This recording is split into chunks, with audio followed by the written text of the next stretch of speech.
Hi, tita. Gusto ko lang maglabas ng sama ng loob. I am female, an only child with no more parents, both passed away. And it seems like I am the extended family's go-to source of money. Last Christmas, celebration namin, sinabay na lang sa first death anniversary ng lola ko.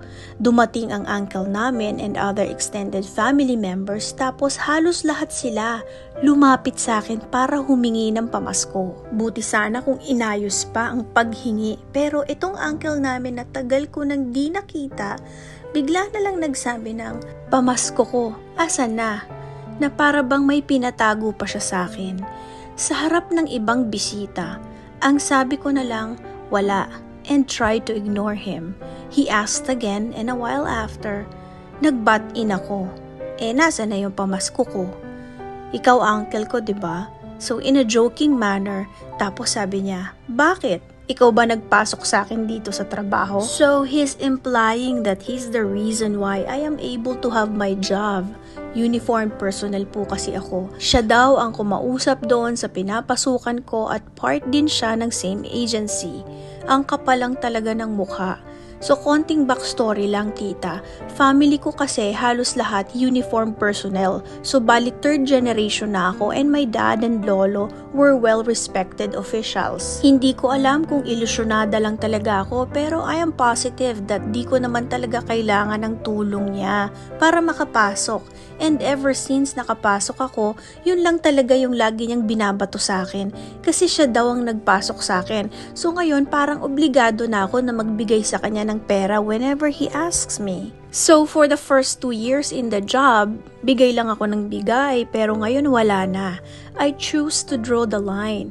Para silang parasite na walang ibang ginawa kundi gatasan ako ng pera kasi daw utang na loob ko yun.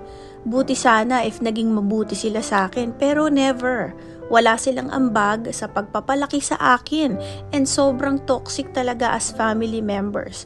Pera lang talaga ang habol sa akin as if I am pooping money. So tita, tama ba tong mindset ko or ako lang din ba yung toxic na walang utang na loob sa kanila?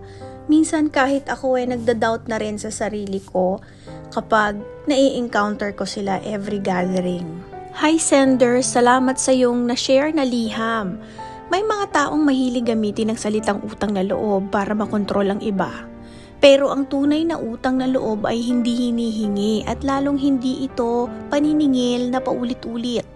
Ang ginagawa ng uncle mo ay hindi pag-remind sa utang na loob kundi emotional manipulation.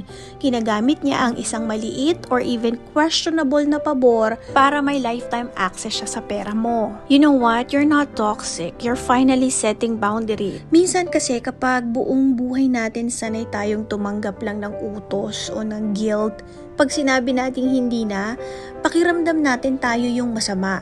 Pero hindi, ang tunay na toxic behavior ay ang pag-aabuso sa kabaitan mo.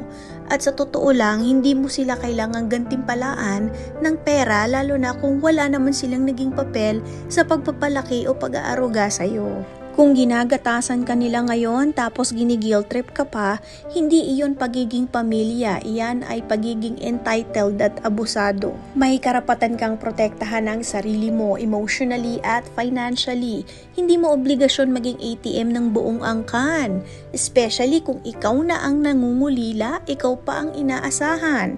Walang mali sa pagtulong kapag bukal sa loob mo, pero kung ang tulong ay hinihingi, pinipilit at sinisingil, hindi na yon tulong.